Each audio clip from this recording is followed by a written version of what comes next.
So today we are going to do the third part of logistics and insurance, है ना।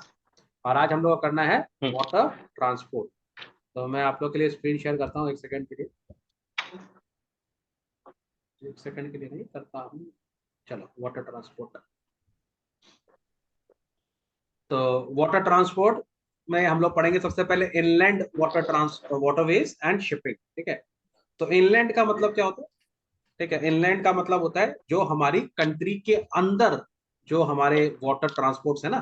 जैसे for example, जैसे हम लोग बात करें, अगर ये समझ कर लो हमारी इंडिया है, ठीक है, तो इंडिया के अंदर जहाँ पे हम लोग के बोट्स चलती हैं, ठीक है। जैसे तुम लोग जो कलकत्ता में रहता है उनको पता है कि हम लोग का जो हुगली है उसको क्रॉस करने के लिए हम लोग बोट्स यूज करते हैं, ठीक है। तो ऐसी बहुत सारी जगह हैं जहाँ पर हम लोग बोट से कंट्री के अंदर ट्रैवल करते हैं, ठीक है। तो उसको हम लोग इनलैंड ट्रांसपोर्ट बोलते हैं। बांग्लादेश फॉर एग्जाम्पल, वहां पर बहुत पानी है, तो वहां पर तो इनलैंड ट्रांसपोर्ट बहुत फेमस है। वहां पे ज्यादा से ज्यादा काम इनलैंड वाटरवेज से ही होता है। समझ में आ रहा बात को? वो लोग एक जगह से दूसरी जगह रोड कम है, वाटर ज्यादा है, तो वो लोग ज्यादा बोट यूज करते हैं वो लोग। तो उनके यहाँ वाटर इनलैंड वाटरवेज बहुत है। और जो हमारे देश के बाहर होता है, ठीक है, उसको हम लोग शिपिंग बोलते हैं। जो माने ओशन से हम लोग एक जगह से दूसरी जगह, फॉर एग्जाम्पल जब चाइना से कोई सामान इंडिया आता है, ठीक है, या इंडिया से यूरोपियन कंट्रीज में जाता है, तो हम लोग उसको शिपिंग बोलते हैं। जहां पर वो आउट माने जो इनलैंड नहीं है, जो बाहर का ट्रांसपोर्ट। समझ में आ गया बात सबको? Any problems? Yes. चलो, तो इनलैंड वाटरवेज का मतलब क्या था? It involves the use of boats, steamers on rivers for the purpose of carrying passengers and goods. Rivers are natural waterways, whereas canals and artificial waterways. Lakes can be both natural and artificial. ठीक है, तो जो canals होते हैं वो हम लोग बनाते हैं, और क्या नाम है, रिवर्स जो होती है वो तो नेचुरल होती है। तो जो रिवर के अंदर में, सपोज कर लो अगर रिवर प्लेन्स के ऊपर में है और बेसी उसके अंदर में थोड़ा डेप्थ भी सही है, वाटर भी उसके अंदर अगर रहता है, तो हम लोग उसको यूज कर सकते हैं ट्रांसपोर्ट के लिए, है कि नहीं। लेकिन उसके अंदर बेसी वाटरफॉल नहीं होना चाहिए ना। रिवर अगर सपोज कर लो एक लंबा डिस्टेंस पे रिवर प्लेन में है और बेसी उसका एलिवेशन नहीं है, तो आप उस पर बोट चला सकते हो। लेकिन अगर रिवर कुछ ऐसा है जो थोड़ा सा जा रहा है, फिर माउंटेन पीक से नीचे गिर रहा है, तो इस पर तो हम बोट नहीं चला सकते। तो अगर इस पर बोट चलाएंगे तो क्या होगा? जब हम यहाँ पर आएंगे बोट गिर जाएगा। तो फिर हमारा हो जाएगा राइड, है ना। It will be not be a good ride, be bumpy ride, ठीक है। तो जहां पर रिवर थोड़ा प्लेन होता है, वहां पर हम लोग क्या नाम है, आराम से बोट चला सकते हैं। We can go from one place to another, ठीक है। चलो शिपिंग जरा पढ़ ले, रीड करो जरा नंदनी शिपिंग को। हाँ सर, शिपिंग शिपिंग और ओशन सर एक ट्रांसपोर्ट। क्वेश्चन था बट मेरा। हाँ बोलो भाई। हाँ सर, क्वेश्चन ये था sir, lakes, how can lakes be artificial? Artificial हो सकता है ना, कभी कभी हम लोग कोई जगह को घेर दें और उसके अंदर पानी भर दें, just like a big swimming pool, ठीक है। तो आर्टिफिशियल बना सकते हैं ना, we can create a lake. Lake क्या होता है? लेक एक्चुअली जनरली लेक्स क्या होते हैं कि अंडरग्राउंड वाटर निकलता है और वो रिवर से अलग हो जाते हैं, कट जाते हैं रिवर से, ठीक है। पहले वो they were part of rivers, but जैसे हम लोग होते हैं ना, ऑक्सबो लेक याद है तुम लोग को? ऑक्सबो लेक क्या तुम लोगों ने पढ़ा था? What is an oxbow lake? जैसे एक रिवर है, वो यहाँ से आ रही है, कुछ इस तरह से बेंट होके जा रही है, ठीक है, ऐसे बेंट होके मियंडर बना के रिवर इधर जा रही है, ठीक है। अब सपोज कर लो कभी क्या होता है, कभी एक तो रिवर का किसी दिन फ्लड का फोर्स बहुत ज्यादा है और रिवर ये बेंट नहीं लेके सीधा निकल जा रहा है, ठीक है। माने पहले यहाँ पर एक ऑब्स्ट्रक्शन था जिसके कारण रिवर एक बेंड ले रही थी, लेकिन किसी कारणवश रिवर में वाटर का फोर्स या उसका फ्लो ज्यादा हो गया, तो वो रिवर स्ट्रेट जाने लगी, ठीक है। थोड़ा दिन के बाद क्या हुआ, रिवर का जो डायरेक्शन है वो चेंज ही हो गया, river started going straight instead of coming down here, okay. आस्ते आस्ते क्या होता है कि यहाँ पर ये रोड ब्लॉक हो जाता है और ये जो चीज होता है ये रिवर से कट के अलग हो जाता है, ठीक है। सो ये जो चीज कट के अलग हो गया रिवर से, इज फॉर्म्स अ लेक, ठीक है। That's a part of a river. Earlier it was a part of a river, but वो रिवर से कट के अलग हो गया, तो इट बिकेम अ लेक, ठीक है। नाउ लेक क्या होता है? लेक ऐसी जगह है जहाँ पे पानी भरा हुआ है, ठीक है। तो हम लोग भी कर सकते हैं ना वहाँ पे। सपोज करो कोई डिप्रेशन है, सपोज करो कोई डिप्रेशन है, और वहां पर अगर हम लोग पानी भर देंगे और उसको सराउंड कर देंगे, वो भी लेक बन जाएगा, ठीक है। So we can also create, या फिर हम लोग ऐसा कर सकते हैं कि कहीं पर एक वाटर फ्लो था, हम लोग उस फ्लो को तोड़ दे। अगर हम लोग यहाँ से वाटर फ्लो को तोड़ दे और यहाँ पर ये जगह अलग से मिल जाए, तो ये भी लेक बन जाएगा हम लोग का। हम लोग ने इसका पानी का फ्लो तोड़ दिया और इसको अलग कर दिया। समझ में आया बात को? ये तो हम लोग क्लास हाँ 9 सर। में पढ़ते हैं, ये सब 9 का पढ़ाई है, हमारे 10 में नहीं है ये सब, ठीक है। चलो अभी बात कर लेते हैं शिपिंग्स का, बात करो। चलो नंदनी बोलो। sir. Shipping or ocean transport has been divided into two categories, namely coastal shipping and overseas shipping. Coastal shipping involves the carrying of goods from one port to another in the same country. Overseas shipping is done through liners, trams, and oil tankers to carry goods from one country to another over high seas. Several types of cargo ships are used. A liner is a fleet of vessels under one ownership used to carry passengers, mail, and cargo. Liners have regular fixed routes and regular schedules. On the other hand, trams are single units having no fixed routes or time schedules. They can be chartered by exporters and freight rates are negotiable. They are useful for seasonal and bulky traffic. Oil tankers are vessels specially designed to carry crude oil, petrol, etc. in large quantities. आप shipping में दो ठोक आप देख लो, difference measure है, coastal shipping and overseas shipping. तो overseas से तो मतलब समझ में ही आ रहा है, ओवरसीज का तो मतलब ही हो गया जब एक कंट्री से दूसरी कंट्री में जा रहा है ओवरसीज। और कोस्टल मतलब समझ को लो जब वन कंट्री से, अगर हमको कोई उड़ीसा से अगर हमको तमिलनाडु भेजना है, ठीक है, तो हमने अपने इंडिया के ही किसी क्या नाम है हार्बर से, इंडिया के ही किसी हार्बर में जब भेजेंगे तो हम उसको कोस्टल शिपिंग बोल देंगे। और अगर हम ओवरसीज का मतलब तो तुम लोगों को समझ में आ ही रहा है, ओवरसीज का मतलब हो गया जब इंडिया से किसी और कंट्री में जाएगा तो वो ओवरसीज है। फॉर एग्जांपल अगर इंडिया से पाकिस्तान भी जाता है तब भी वो ओवरसीज ही होगा, वो कोस्टल शिपिंग नहीं माना जाएगा। हाँ, लेकिन जब पाकिस्तान इंडिया में था तब वो कोस्टल शिपिंग था। समझ में आ गया बात को? और हाँ सर। बहुत तरह के शिप्स होते हैं। एक होता है लाइनर, जो एक फ्लीट होता है, ठीक है, वो कभी कभी पैसेंजर्स या मेल या कार्गो लेकर जाता है, ठीक है, सामान भी लेकर जाता है। उनका फिक्स रूट होता है, वो अपने टाइम से आते हैं, टाइम से जाते हैं, ठीक है। और कभी कभी ट्राम्स होते हैं जो कि जिनका फिक्स रूट नहीं है, तो वो डिपेंड करता है, जब सेल ज्यादा हो या सीजन हो तब हम लोग उसको यूज कर सकते हैं, ठीक है। तो दो तरह के इसके शेड्यूल होते हैं। चलो, now what are the merits of the water transport. सबसे पहला बात तो ये सोचो कि जैसे रोड में क्या होता है, रोड हमको बनानी पड़ती है ना, रोड्स तो बनानी पड़ती है, जंगल काटो उसके अंदर पूरा कंक्रीट भी होता है या आपको तो रोड बनानी पड़ती है। सिमिलरली रेलवे लाइंस भी हम लोग को बनानी पड़ती है। लेकिन वाटर ट्रांसपोर्ट में सबसे अच्छा फायदा क्या, वाटर हम बनाते नहीं है। समुद्र बनाते हैं क्या? हाँ हेमंत बोलेगा बना दो समुद्र, ऐसा तो नहीं होगा ना। नहीं सर। ऑलरेडी वहां पर सी है, ठीक है, जो हमारे हैं वो, हाँ हार्बर्स हमको बनाने पड़ते हैं थोड़ा बहुत, लेकिन वो जो वाटर बॉडीज है generally they are there natural है, तो उसके लिए उसको बनाने का कॉस्टिंग थोड़ा सा कम है, ठीक है। तो इसको इसी के लिए वाटर ट्रांसपोर्ट थोड़ा चीप होता है। जरा रीड करो, एक एक पॉइंट सब लोग रीड करेंगे। Dhiman start. Low cost. Water transport is the cheapest and the oldest mode of transport. Rivers and oceans are natural tracks and no capital investment is required for the construction and maintenance. और जोर से पढ़ भैया, खाना वाना नहीं खाएगा तुम आज। Excellent. Water transport is the cheapest and the oldest mode of transport. Rivers and oceans are natural tracks, and no capital investment is required for the construction and maintenance. The cost of fuel is low due to the force of water and the smooth surface of the sea. हाँ, तो इसमें सबसे ज्यादा mileage भी इसी में आता है, क्योंकि जो वाटर है वो इतना फ्रिक्शन नहीं देता है, ठीक है। और कभी कभी तो वाटर, और अगर आपका जो बोट है वो एक ही डायरेक्शन में जा रहा है तो पीछे से धक्का भी लग जाता है, तो और सस्ता हो जाता है। तो वाटर ट्रांसपोर्ट जो है वो थोड़ा सा लो कॉस्ट है, ठीक है। चलो, लार्ज कैपेसिटी रीड करो Nandini. Large capacity. A ship has a large carrying capacity and therefore water transport is extremely suitable for heavy cargo. Bulky and heavy goods like coal, iron ore, timber, etc. can be carried over long distances. Economies of scale can be economies of scale can be secured, ठीक है। तो अब तुम देखिएगा, तुम अगर कोई cargo ship देखिएगा तो ह्यूज होता है, बड़ा बड़ा कंटेनर। तुमने वो देखा वॉर शिप देखा, उसके अंदर तो प्लेन लोग टेक ऑफ और माने लैंड भी कर लेते। तुम सोचो एक शिप के ऊपर से प्लेन जो है वो टेक ऑफ कर रहा है, तो कितना लोड ले सकता है, इमेजिन करो। तुम देखिएगा बड़ा बड़ा वॉरशिप जो होता है, अमेरिका का वॉरशिप आजकल तो बहुत सारा दिखा रहा है न्यूज में, इंडिया भी बना लिया अभी विक्रांत, है ना। तो वो लोग क्या ऊपर तो हमारा एरोप्लेन रहता है शिप के ऊपर में, सोचिए तो कितना लोड ले सकता है ना वो लोग। तो they have huge load capacity, और इसके कारण क्या है, सस्ता पड़ता है ना, क्योंकि ज्यादा क्वांटिटी आप एक बार में लेके जाएंगे तो ट्रांसपोर्टेशन कॉस्ट सस्ता पड़ेगा, ठीक है। तो उसके अंदर लार्ज कैपेसिटी। चलो, नंबर 3 सूटेबिलिटी, कौन रीड करेगा? Suitable. मैं. चलो, द्वादश रीड करेगा, द्वादश रीड करेगा। Suitability. In water transport, fragile goods like glassware can be carried without much risk of damage because of natural flow and slow speed. There's not much of shaking and jolting.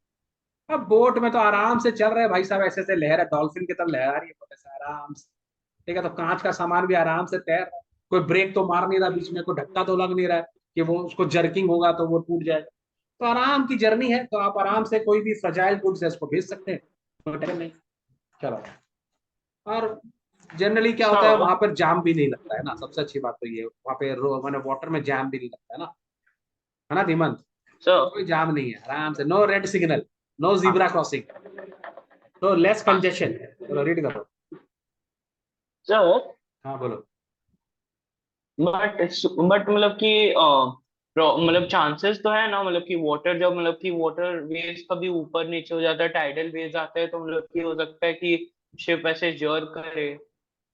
अरे तो वो उतना ज्यादा jerk नहीं होता, उतना वो लोग कैलकुलेशन करके चलते हैं अपना, थोड़ा बहुत तो टेंशन हर जगह ही है ना। ऐसा तो कुछ नहीं है दुनिया, ऐसा तो आदमी पैदल चलेगा तब भी हाँ, उसको साइकिल वाला मार देगा, साइकिल वाले के मारने से भी हड्डी टूट जाएगा, ऐसा क्या बात। तो थोड़ा बहुत तो टेंशन सब जगह ही है। अब तुम बोलेगा सर सुनामी आ गया, तो सुनामी आ गया तो क्या कर लेगा भाई, तो मरो फिर। क्या कर सकते हैं, है कि नहीं? तो कुछ ना कुछ तो चलेगा ही, लेकिन हाँ, फिर भी उन लोग आजकल जो शिप्स हैं बहुत मॉडर्न शिप्स हैं, वो लोग सबका प्रोविजन करके चलता है। उसके बाद भी कार्गो को बांध के रखा जाता है, ऐसे ही थोड़ी फेंक दिया रास्ता में, उसको पूरा प्रिकॉशन दे के बांध के बस ट्रैपिंग करके लेकर जाता है, तो उतना मैनेजेबल है, ठीक है। ये डर तो ऐसे ओके। रहा है जैसे इसने शिप से किसी को अमेरिका ग्लास भेजे और टूट जाएगा रास्ता में। चलो, लेस कंजेशन रीड करो। Yes, sir. Less congestion. Due to greater capacity for traffic on the sea, the possibility of traffic congestion is comparatively less. चलो, फ्लेक्सिबिलिटी किसका है, जल्दी रीड करो। Flexibility. Water transport can be adjusted to meet individual requirements and therefore it provides flexible service. थोड़ा बहुत adjust कर सकते हैं टाइम टाइमिंग। चलो next, safety. Yes, sir. The risk of accidents and breakdown in water transport are comparatively less. However, goods are exposed to the perils of the sea. हाँ, तो perils of the सी जो है, iceberg जो है, वो तो होता ही है। पायरेट्स पहले एक बहुत बड़ा झमेला था, अब तो खत्म हो गया पायरेट्स का, इतना टेंशन नहीं है, ठीक है। और आजकल तो सबको सब कुछ पता है कब साइक्लोन आएगा, है ना। सुनामी का हम लोग प्रेडिक्ट नहीं कर सकते क्योंकि तो अर्थक्वेक के बाद आता है, अर्थक्वेक का प्रोडिक्शन थोड़ा सा मुश्किल है, वैसे तो आजकल वो सिस्मोग्राफ से वो भी हो जाता है, लेकिन सुनामीज का आप इतना जल्दी नहीं, लेकिन अदरवाइज वेदर कंडीशंस तो आप प्रोडिक्ट कर दोगे, आपको पता है। तो बहुत सारा का जो डेंजर था, पेरल्स ऑफ द सी था, उसको तो हम लोगों ने कंट्रोल कर लिया। सो रिलेटिवली सेफ्टी है शिप में, ऐसा बात नहीं है। चलो आगे।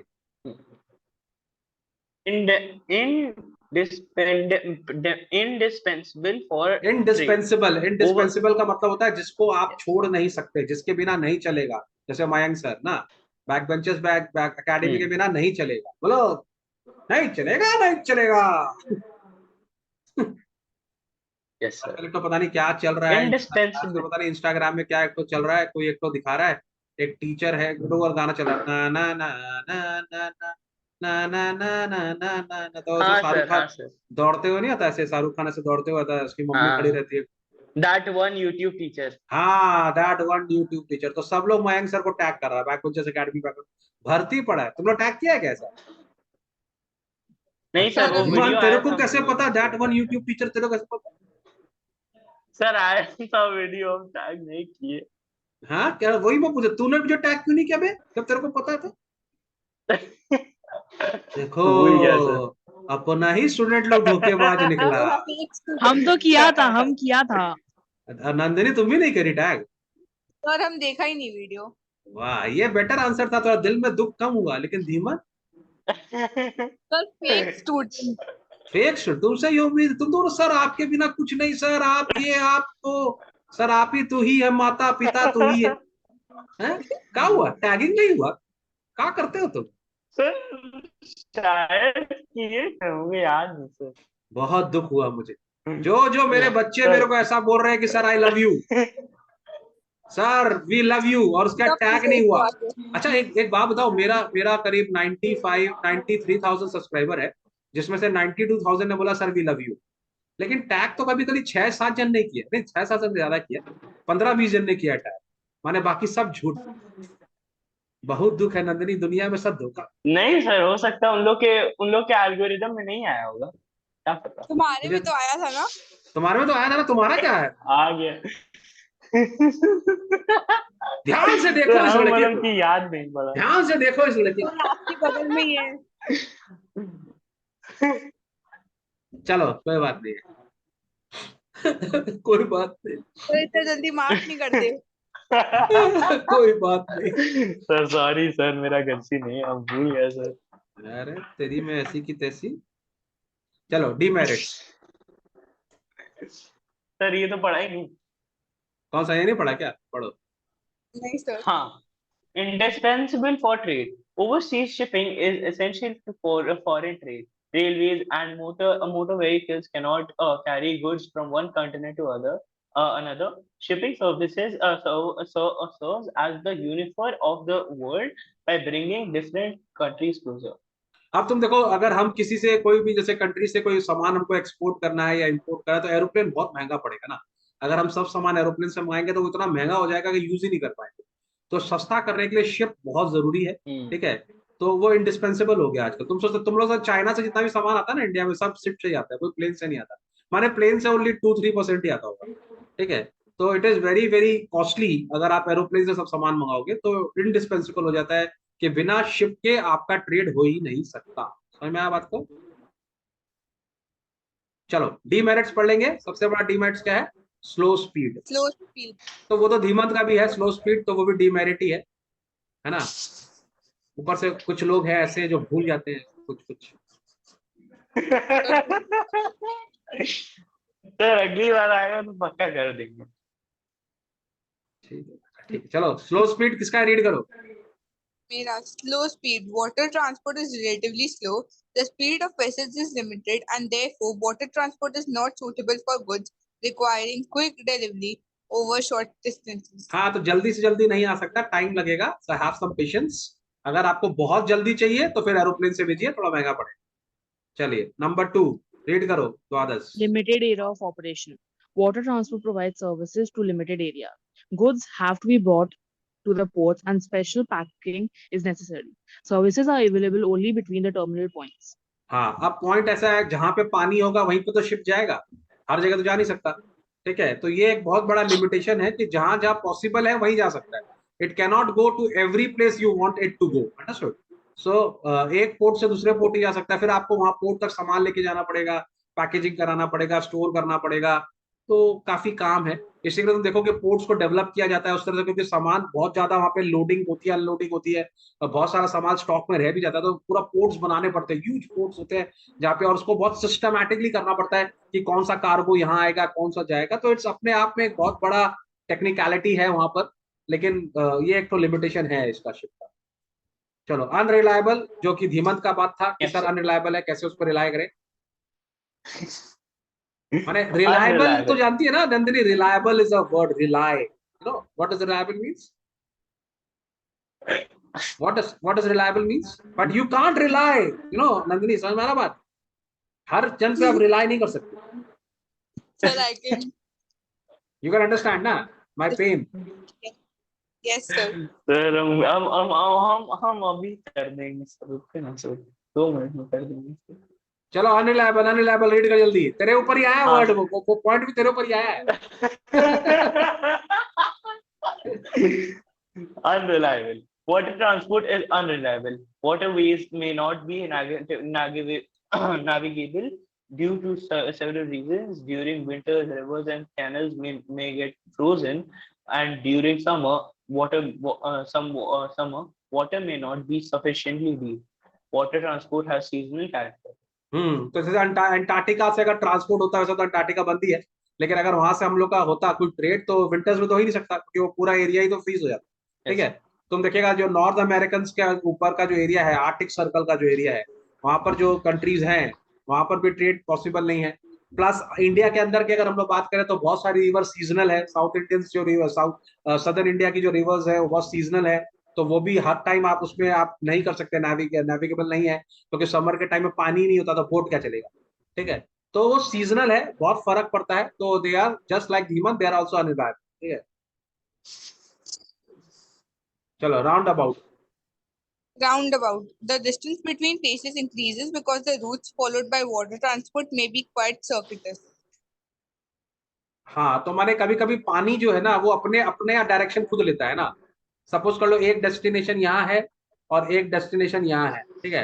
तो पानी कोई तुमको ऐसा नहीं बोलेगा कि तुम सीधा जाओ यहाँ पर ना, पानी तुम्हारी बात नहीं सुन रहा है।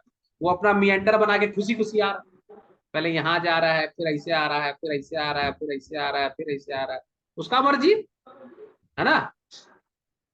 वो जरीर थोड़ी है सीधा आ जाएगा ऐसे, तो वो अपना घूम फिर के आता है आराम से, तो उसमें टाइम ज्यादा लगता है। रोड तो सीधा बना सकते हैं अपन, है ना, पर पानी को तो आप Yes. डिक्टेट नहीं कर सकते, ठीक है, तो it can take some time, ठीक है। चलो, Corrosion. Seawater is corrosive. Goods may deteriorate during transit and their quality and flavor may be adversely affected. Water transport is not suitable for carrying perishable goods as its speed is low.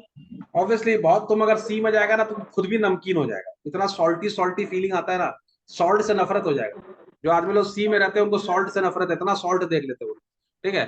और उसके कारण बहुत damages भी होता है ना, salt can be very damaging, है ना। तो वो बहुत कोरोसिव होता है, जल्दी से चीजों को खराब कर देता है। जो पेरिसेबल आइटम्स ऑब्वियसली वो तो लेट बहुत करता है शिप, तो वो भी नहीं कर सकता वो, तो थोड़ी सा प्रॉब्लम है, ठीक है। चलो next, sea perils.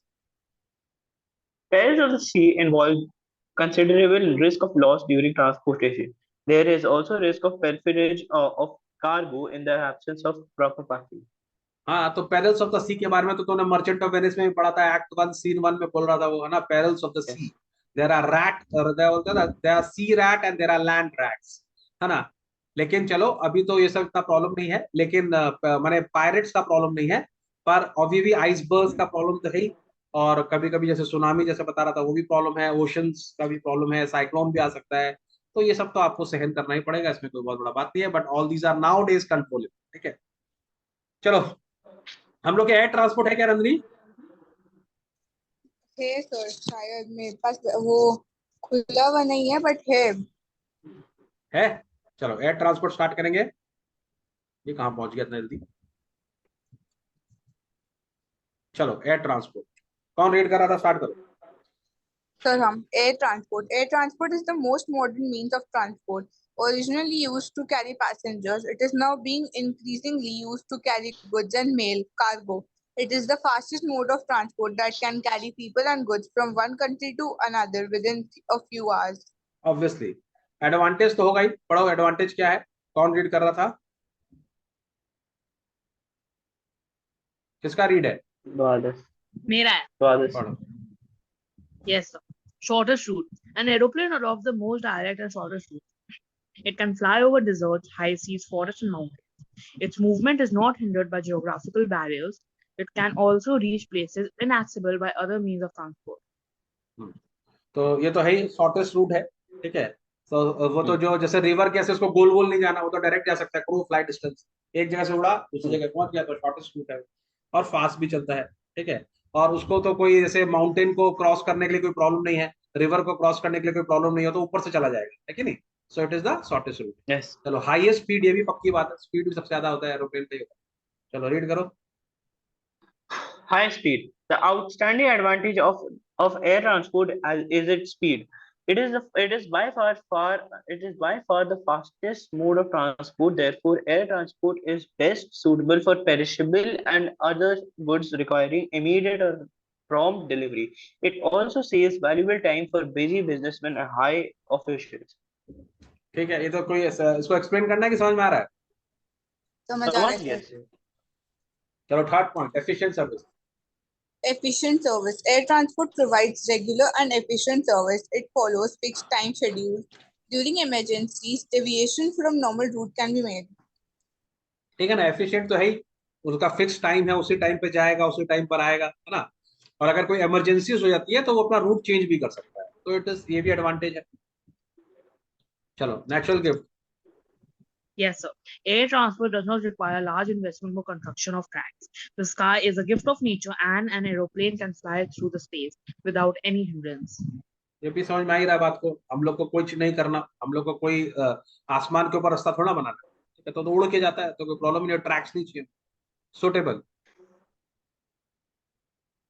Air transport is most suitable for light goods or of high value. Example: diamonds, bullion, watches, etc. During natural calamities such as floods and earthquakes, it is the only mode of transport which can provide relief assistance to the victims. तुमको मालूम है आजकल तो air ambulance भी आ गया, है ना।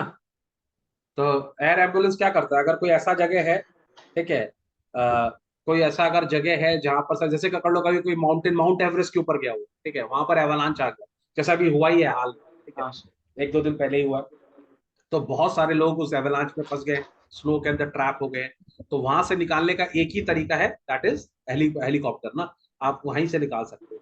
तो बहुत सुटेबल है, ठीक है। आप वैल्यूएबल आइटम्स इधर से उधर भेज सकते हो, आप पेरिशेबल गुड्स भी भेज सकते हो, ठीक है, क्योंकि बहुत जल्दी वहां से ट्रांसफर होता है। तो हर तरह से सुटेबल है। खाली एक ही मेजर प्रॉब्लम क्या है एयर ट्रांसपोर्ट का, कि दे आर वेरी कॉस्टली, है ना, बहुत महंगा पड़ता है। ठीक है, ट्रेन का टिकट तुम देखो, यहाँ से दिल्ली जाएगा तो मेरे ख्याल से अलग अलग भाड़ा है, आप 500 रुपया 600 रुपये में दिल्ली पहुंच सकते हैं आराम से। लेकिन ट्रेन का सबसे मिनिमम, प्लेन का सबसे मिनिमम भाड़ा 2500 3000 होगा, which is 5 times 6 times more. So it is very costly, है ना। सर हम रिसेंटली गए थे 4500। हाँ तो वो तो है, मैं तो बहुत इकोनॉमिकल और वैसे बात कर रहा हूँ, तो इट्स कॉस्टली, लिटिल कॉस्टली। चलो रेट करो किसका है कॉस्टली वाला bike. Yes, Costly. sir. Air transport is the Costly मेरा है costliest ना. mode of मेरा है कोई बात नहीं। costly. Air transport is the costliest mode of transport. The cost of operation and maintenance of aerodromes and aeroplanes is very high. Therefore, air transport is suitable only for goods which are of high value in relation of their bulk and weight. हम्म। तो बेसी चीज का value ज्यादा होना चाहिए और उसका wait का वॉल्यूम में कम होना चाहिए। फॉर एग्जांपल गोल्ड हुआ, सिल्वर हुआ, ठीक है, ये सब चीज अगर आप ट्रांसपोर्ट कर रहे हैं, तो काफी डायमंड्स हुआ, कि इनका वेट भी कम होता है और वैल्यू ज्यादा होता है, उसके लिए बहुत ज्यादा अच्छा है एरोप्लेन। और कॉस्टली तो है ही, जैसे मैंने तुमको बताया। प्लस एक एक एरोप्लेन एयरक्राफ्ट का वैल्यू बहुत ज्यादा होता है, ठीक है, और अगर एक्सीडेंट्स हो जाए तो बहुत ज्यादा नुकसान होता है। एक सबसे बड़ा डिसएडवांटेज इसका ये है कि अगर प्लेन में कुछ खराबी हुआ या कुछ हुआ तो बचना बहुत ज्यादा मुश्किल है, ठीक है। जैसे अगर हमारी गाड़ी खराब हो गई, गाड़ी पंचर हो गई, कोई प्रॉब्लम ही नहीं है ना, खड़ा हो जाओ। गाड़ी ब्रेक डाउन हो गया, कोई प्रॉब्लम नहीं है। ट्रेन खराब हो गया, कोई प्रॉब्लम नहीं है, ठीक है। Train accidents are different thing all together, लेकिन एरोप्लेन अगर ऊपर खराब हो गया तो आगे के 2 द्वार, ये पीछे के 2 द्वार, फिर सीधा हरिद्वार, है ना। अच्छा। चलो सर लिमिटेड हरिद्वार कैपेसिटी नहीं, भगवान के द्वार। है। हरिद्वार नहीं, भगवान के द्वार। नहीं नहीं, हरिद्वार में जाकर चेकिंग होगा ना भाई, कौन भगवान के पास जाएगा, कोई कहीं और जाएगा, हर आदमी तुम्हारे इतना सुखी थोड़ी है। सब सब बहुत पापी लोग भी है ना दुनिया में, है ना। बहुत सारे लोग ऐसे होते हैं ना, अनरिलायबल लोग जो होते हैं ना, पापी like types. Sir Yes, sir. True. चल, चलो लिमिटेड कैपेसिटी रीड करो। Limited capacity. The load bearing capacity of an aeroplane is limited. Therefore, it is not suitable for carrying bulky and heavy goods. हाँ, अब धीमंत को ले जाना मुश्किल है थोड़ा, बल्कि एंड हैवी गुड्स नहीं कैरी कर सकते। बैठे। नहीं नहीं, जैसे जस्ट किडिंग, तो बड़ा बड़ा सामान नहीं, छोटा छोटा सामान, चलो। Sir, रिस्की, आज full on हाँ, आप एकदम टोंट। वो चालू हो गया ना, अभी अभी मिल गया टारगेट, तो लपेट दो। अभी अब बहुत सारा लड़का लोग यूट्यूब में कमेंट करेगा कि धीमंत रोस्टेड रोस्टेड। कोई बात नहीं धीमान, सबको बोल देना कि पता है हम the favourite student of sir, 1-to-1 वही कनेक्शन है तो सर के सर, साथ। कोई दिक्कत है क्या? तो क्या हो गया, हम सर को टैग नहीं किए तो सर बुरा थोड़ा मानेंगे। वही तो, क्या हो गया? सर बुरा तो नहीं मानते। चलो रिस्की रिस्की, देख सब ऐसा सब तेरे पास आ भी रहा है, ऐसा ऐसा रिस्की। Unreliable risky.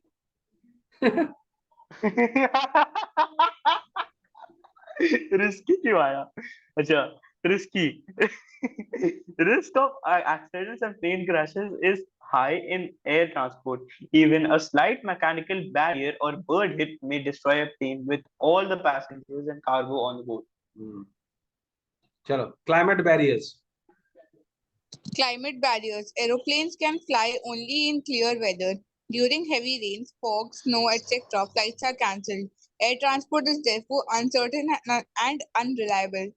एक जगह बोल रहा था एफिशिएंट सर्विस, एक जगह बोलता है अपना ही बात को ये लोग कॉन्ट्राडिक्ट करता है नहीं। क्लाइमेट बैरियर तो बोल रहा है they are uncertain and unreliable, खुद ही अपना बात को चेंज कर दिया है लोग, ठीक है। चलो regulations. Regulation. Air transport is subject to international rules and regulation. Moreover, very high degree of training and care is required on the part of air crew. हाँ तो एयरप्लेन चलाना हर किसी के बस का बात नहीं है, कोई एक्टिवा थोड़ी है, स्कूटी थोड़ी है, कोई भी चला लेगा। तो उसके लिए आपको चाहिए प्रिसीजन, उसके लिए चाहिए ट्रेनिंग, उसके लिए सब कुछ चाहिए आपको, तब चला सकते हैं। तो pilots are very important people, ठीक है। चलो, inflexibility. Air service is able only between aerodromes. Goods have to be brought to and carried from the air terminals.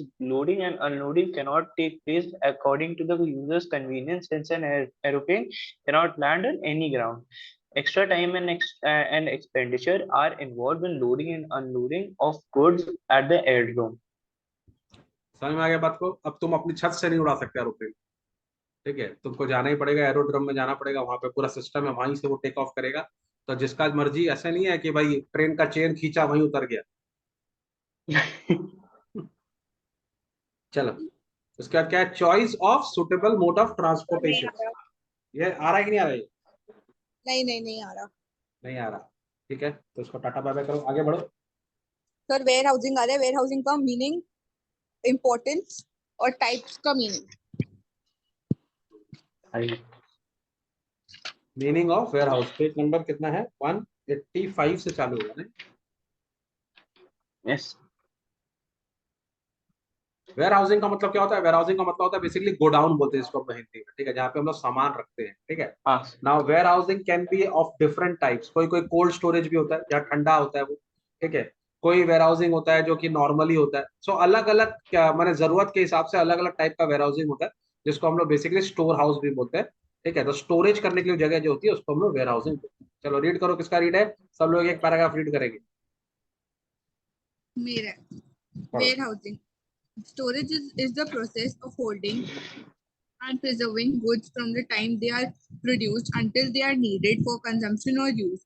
A warehouse is an establishment for the storage of accumulation of goods. It is a place where goods are stored and preserved until they are sold.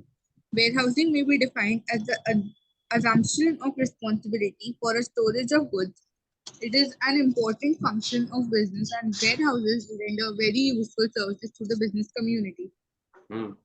तो तुमको पता है कि ऐसा नहीं है कि जब हमको जरूरत होगा तभी हम प्रोडक्शन करेंगे। Production whole throughout the year होता है, ठीक है। लेकिन जो कंजम्पशन होता है वो बहुत बार फेस्टिवल या सीजन के ऊपर में डिपेंड करता है ना। फॉर एग्जाम्पल अभी विंटर्स आने वाला है इंडिया में, ठीक है, तो ऐसा थोड़ी है कि जब विंटर आ जाएगा तभी हम प्रोडक्शन करेंगे अपना वुलन क्लोथ्स का और तभी हम लाएंगे बेचने के लिए। हम लोग सारे दुकानदार लोग ऑलरेडी अपना क्या नाम है जो है स्टोर करना चालू कर दिया होगा, बिकॉज जिस दिन ठंडा पड़ेगा उसी दिन सेल होगा ना। इंडिया में तुमको पता है ना, जिस दिन बारिश होता है उसी दिन अम्ब्रेला बिकता है। पता सबको है कि मानसून आएगा, लेकिन सब वेट करते हैं, अरे अभी बारिश कहाँ चालू हुई है, अभी बारिश कहाँ चालू हुई। और किसी दिन रास्ता में फंस गए, उसी दिन हॉकर लोग से चालू हो जाए खरीदना, उसी दिन अम्ब्रेला का सेल होता है। लेकिन तुमको क्या लगता है जो अम्ब्रेला बेचता है वो लोग क्या उसी टाइम खरीद के लाता है कि वो लोग पहले से स्टोर करते हैं? So पहले where से is स्टोर में. कि फैक्ट्री वाला को फोन करता है, नहीं भैया बारिश हो गया बनाइए, तो बोला नहीं नहीं अभी लगा रहे हैं, छड़ लगा रहे हैं। तो जब तक छड़ लगा के आएगा बारिश चला ही जाएगा। है कि नहीं? तो पहले से ही क्या नाम है उसको करना पड़ता है, स्टोर करना पड़ता है। उसके बाद तो उसमें वेयर हाउसिंग का बहुत बड़ा इंपॉर्टेंस है। तुम तो देखते हो ना दुकानें कितनी छोटी छोटी होती है ना। तुम देखिएगा जितना जितना जितना बिजी सिटी होता है, जितना बिजी मार्केट होता है, वहां पे शॉप्स उतनी छोटी होती है, because they become very expensive ना। So you can't have so many shops, big shop आप रख नहीं सकते। So you need a store house to store your goods. Understood? चलो, importance of warehousing, point number 1 कौन read कर रहा है? Samira. द्वादश. Yes, sir. Seasonal production. Seasonal commodities such as rice, wheat, sugar, etc. are produced during a particular season, but they are consumed throughout the year. For example, potato is produced mostly in winter season, but is demanded throughout the year. Perishable products like vegetable, fruits, eggs, butter, etc. are stored in cold storage to make them available to consumers throughout the year. कल हम गए थे एक जगह juice पीने के लिए, तो वो मैंगो जूस दे रहा था। हम बोले भैया तुम्हारा कौन सा पेड़ है जो अभी लगा था मैंगो यहाँ? उसके पास मैंगो जूस में कौन से पेड़ से तोड़ के ला रहा है मैंगो? वही तेरा मैंगो अभी तेरे कहाँ से हो रहा है? बोला नहीं भैया, हम लोग तो स्टोर हाउस से लेकर आते हैं ना, स्टोर करके रखते हैं। तो मैंगोज भी अवेलेबल है, पर मैंगो का सीजन होता है ना। तो ये कैसे मिलता है हम लोग को mango? Because of cold storage. वो स्टोरेज होता है, वहां से हम लोग को मैंगो मिल जाता है। बहुत सारे वेजिटेबल्स हैं जो सीजन में ही माने उगते हैं, पर हम उनको सारे साल यूज करते हैं बिकॉज हम उसको प्रिजर्व करके रखते हैं। अंडरस्टूड? चलो, seasonal demand. Some products such as